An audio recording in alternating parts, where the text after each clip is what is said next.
दोस्तों, क्या Indian captain और बांग्लादेश कैप्टन के बीच अंडर 19 वर्ल्ड कप में हैंडशेक हुआ? टॉस के दौरान तो नहीं हुआ, क्या मैच के बाद हुआ? इस पे आज चर्चा करेंगे। इस पे काफ़ी सारी डिबेट हो रही है कि क्या जैसे इंडिया ने ट्रीटमेंट किया था पाकिस्तान को कि हैंडशेक नहीं किया था एशिया कप में, वुमेंस वर्ल्ड कप में और किसी भी इवेंट में पाकिस्तान के साथ हैंडशेक नहीं किया था, क्या इंडिया अब वो बांग्लादेश के साथ करेगा? क्योंकि अंडर 19 वर्ल्ड कप में टॉस के दौरान बांग्लादेश कैप्टन और इंडियन कैप्टन के बीच हैंडशेक नहीं हुआ था। इसमें पूरी सच्चाई जानेंगे कि क्या है इसका कारण और क्या हुआ, नेक्स्ट हैंडशेक हुआ या ना हुआ पोस्ट मैच। और बात करेंगे आईसीसी का जो डेलीगेशन बांग्लादेश में गया था, जिसमें बांग्लादेश ने इंडियन ऑफिशियल जो जनरल मैनेजर थे उनको वीज़ा डिनाई कर दिया। उस पर बात करेंगे कि उस मीटिंग का क्या रिजल्ट निकला है। और आज इस वीडियो में जानेंगे कि क्या हमें हैंडशेक करना चाहिए बांग्लादेश के साथ या नहीं करना चाहिए, क्या हमें बांग्लादेश को एक डिफरेंट वेन्यू देना चाहिए। सबसे पहले हम बात करते हैं अंडर 19 वर्ल्ड कप में। अंडर 19 वर्ल्ड कप में आज इंडिया वर्सेस बांग्लादेश का मैच खेला गया, जिसमें इंडिया ने 18 रन से बांग्लादेश को डीएल मेथड से हरा दिया। बारिश के कारण मैच थोड़ा रुका। 29 आवर्स का मैच हुआ, जिसमें बांग्लादेश 156 कर पाई। 18 रन से जो मैच हार गए। एक वक्त बांग्लादेश एक स्ट्रॉन्ग पोजीशन पे थी, 90 पे उनकी 2 विकेटें थी, तो लगभग 150 रन उनको चाहिए था। बट बारिश के बाद इंडिया ने कमबैक किया और बांग्लादेश को हराया। अगर बैटिंग की बात करें तो वैभव सूर्यवंशी ने अच्छी बैटिंग की, कुंदू ने काफ़ी अच्छी बैटिंग की, तो इंडिया जो मैच जीत गई। बट डिबेट का जो आज की वीडियो का जो मोटिव है वो मैच नहीं, वो है हैंडशेक। टॉस के दौरान अजूश मात्रे और अबरार जो कि बांग्लादेश के वाइस कैप्टन थे, उन दोनों के बीच हैंडशेक नहीं हुआ। तो काफ़ी सारी रूमर्स सोशल मीडिया पे फैलने लगे कि सेम ट्रीटमेंट अब पाकिस्तान वाला होने वाला है बांग्लादेश के साथ। बट ऐसा कुछ नहीं हुआ। पोस्ट मैच बांग्लादेश और इंडिया के बीच हैंडशेक हुआ। जी हाँ, हैंडशेक हुआ। जो मुझे लग रहा था कि वो हैंडशेक नहीं होना चाहिए था, जो कि हुआ। जो कि मैं क्यों कह रहा हूँ कि नहीं होना चाहिए था, उसका एक कारण है। पहले हमने पाकिस्तान के साथ मना किया हैंडशेक ऑपरेशन सिंदूर के बाद कि हम पाकिस्तान के साथ हैंडशेक नहीं करेंगे।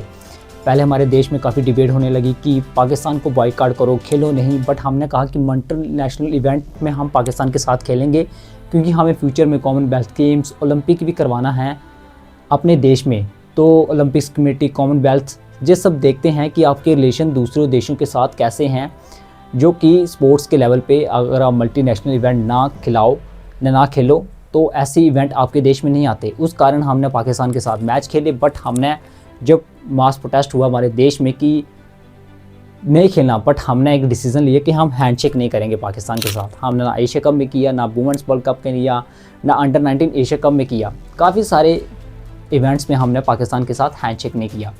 बट राइट नाउ हमारा बांग्लादेश के साथ कॉन्फ्लिक्ट चल रहा है, वो कि रिसेंटली बांग्लादेश में इंटरनल गवर्नमेंट के बीच काफ़ी प्रोटेस्ट हुआ, एंटी इंडियन नैरेटिव बेचा गया, प्रोटेस्ट हुआ, नारे लगे इंडिया के खिलाफ, जिसमें रिसेंटली हिंदू मैन दीपू चंद्र दास, जो कि 25 साल गारमेंट फैक्ट्री में वर्कर था, उसे जिंदा जला दिया गया।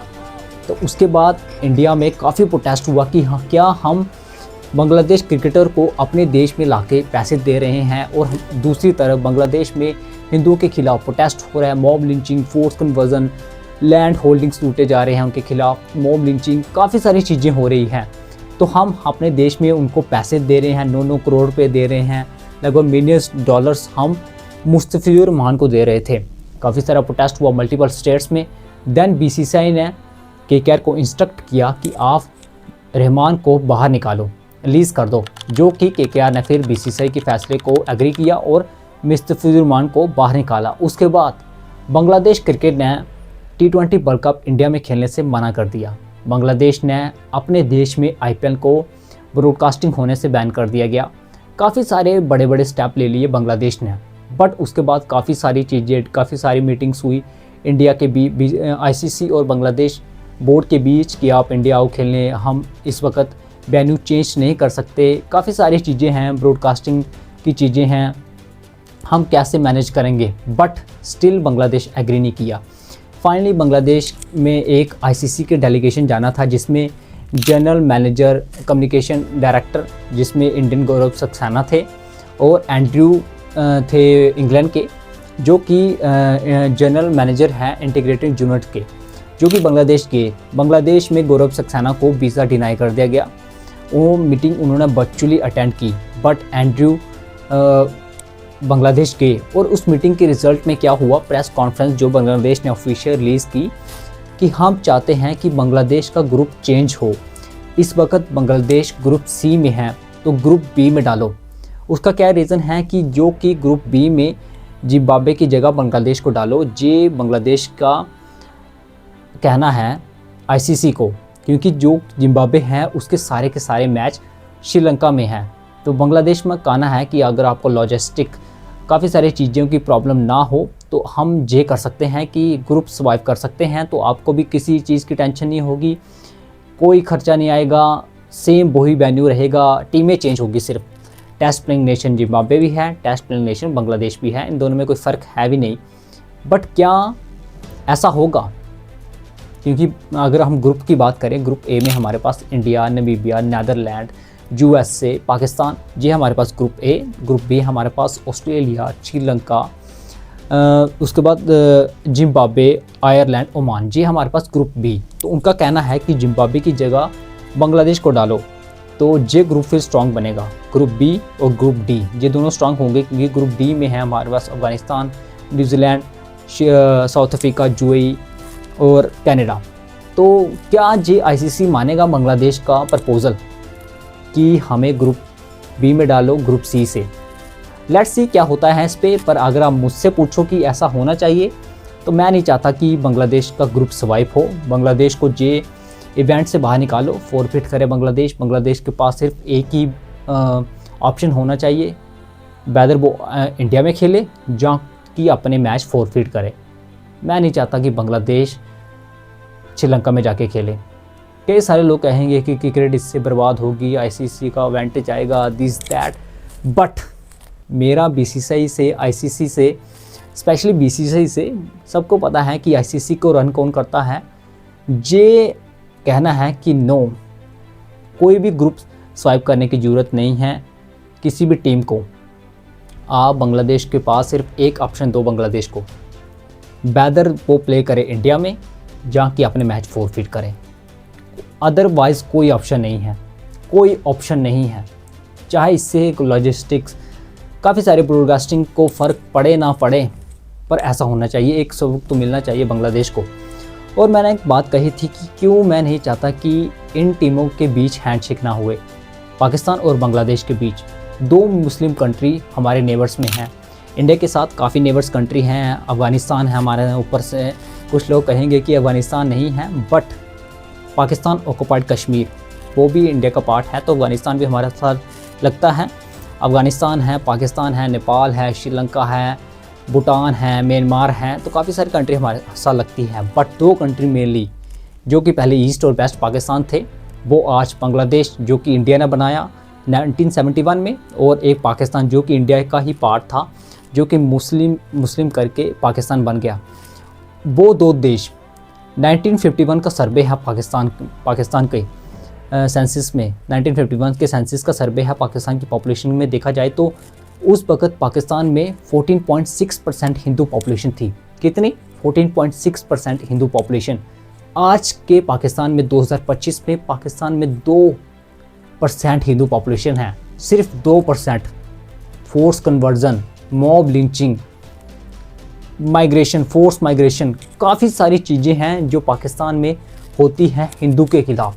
नॉट जस्ट हिंदू, क्रिश्चियन, जितने भी छोटी छोटी मिनॉरिटीज़ हैं, सिख हैं, सारे के सारे 1947 में आ गए थे इंडिया, बट जो बचे थे उनको कन्वर्ट कर दिया गया है, फोर्स कन्वर्जन कर दी है, फोर्स मैरिजेस कर दिए गए हैं, रेप्स, टॉर्चर, मॉब लिंचिंग, पूछो मत कि क्या क्या होता है पाकिस्तान में मिनॉरिटीज़ के खिलाफ। आप आज पाकिस्तान की किसी भी मिनिस्ट्री में देख लो, क्रिकेटर में देख लो, किसी भी जगह देख लो, कोई आपको हिंदू, कोई सिख, कोई लीडर नहीं मिलेगा। रेयरली होगा आटे में नमक बराबर कि कोई लीडर आपको पाकिस्तान में हिंदू रीजन का मिलेगा। इस तरफ हमारे पास है ईस्ट पाकिस्तान, जो कि बांग्लादेश बना 1971 में इंडिया की हेल्प से, जहां पाकिस्तान के 93,000 सोल्जर्स ने सरेंडर किया। उस बांग्लादेश में 1971 में 23% हिंदू पॉपुलेशन थी, जो कि आज कट के 14.1% रह चुकी हैं और कुछ रिपोर्ट के अकॉर्डिंग 9% रह चुकी हैं। वहाँ भी safe force conversion, land grabbing, mob lynching, काफ़ी सारी चीज़ें हो रही है यार, मैं बता नहीं सकता। आपने एक एग्जांपल तो देख ली कि जिंदा जला दिया है, ऐसा इवेंट आपने सोचा है कि कभी इंडिया में हुआ है? और दूसरी तरफ इनके सेंटर पे है इंडिया, जहां 80 से 85% पॉपुलेशन लगभग हिंदू पॉपुलेशन है, बट मुस्लिम पॉपुलेशन जो कि 1947 में 9% थी, वो ग्रो करके 14% में पहुंच चुकी है। जितनी पॉपुलेशन पाकिस्तान की है पूरी, उससे ज़्यादा मुस्लिम इंडिया में रहते हैं। चाहे कुछ लोग कहें कि इंडिया में मुस्लिम के खिलाफ ये हो रहा है वो हो रहा है, पर मुस्लिम इंडियन क्रिकेट टीम में, इंडियन सिविल सर्विस में, IPS officer, IRS officer, government ministry में, OBC की पार्टी देख लो आप, हैदराबाद में जो जीती है, जम्मू एंड कश्मीर की पार्टी देख लो आप, जो कि मुस्लिम पार्टी है। मैं भी जम्मू एंड कश्मीर का हूँ। तो अभी भी इंडिया में मुस्लिम हर जगह रिप्रेजेंटेशन करते हैं, बट पाकिस्तान के कॉन्स्टिट्यूशन में लिखा है कि मुस्लिम के अलावा कोई पाकिस्तान का प्राइम मिनिस्टर नहीं बन सकता। तो हम इनसे क्या हैंडशेक करेंगे? फिर भी मैं ऐसी बातें नहीं करता। हिंदू मुस्लिम मुझे कोई फ़र्क नहीं पड़ता, किसी की कास्ट, रीज़न या क्या बैकग्राउंड है, कलर है, कहाँ से हैं, नेवर मैटर, कभी मैटर नहीं करता। मैं कभी भी ऐसे कम्युनल टेंशंस, कभी भी हेटफुल कमेंट, ऐसी बातें नहीं करता। बट मेरा मेन मोटिव रहता है कि जहाँ वायलेंस हो किसी कम्युनिटी के खिलाफ, तो सबको बोलना चाहिए, सबको, चाहे वो हिंदू हो, मुस्लिम हो, क्रिश्चियन, सिख, ईसाई, जैन, बुद्धिज़्म, किसी भी रीजन, किसी भी पर्टिकुलर कास्ट, कहीं से भी हो, अगर आपके देश में कहीं भी किसी के खिलाफ बुरा हो रहा है तो आप मेक श्योर करें कि आप उसके खिलाफ बोलें। फिर हम ये टेंशन्स जो क्रिएट हुई हैं उसे ठंडा करेंगे, हैंडशेक भी होगा, सब कुछ होगा, खेलेंगे भी आप आपस में। बस ये ना हो टेररिज्म अलग हमारे देश में हो रहा है। तो काफ़ी सारी चीज़ें हैं दोस्तों। आज की वीडियो में काफ़ी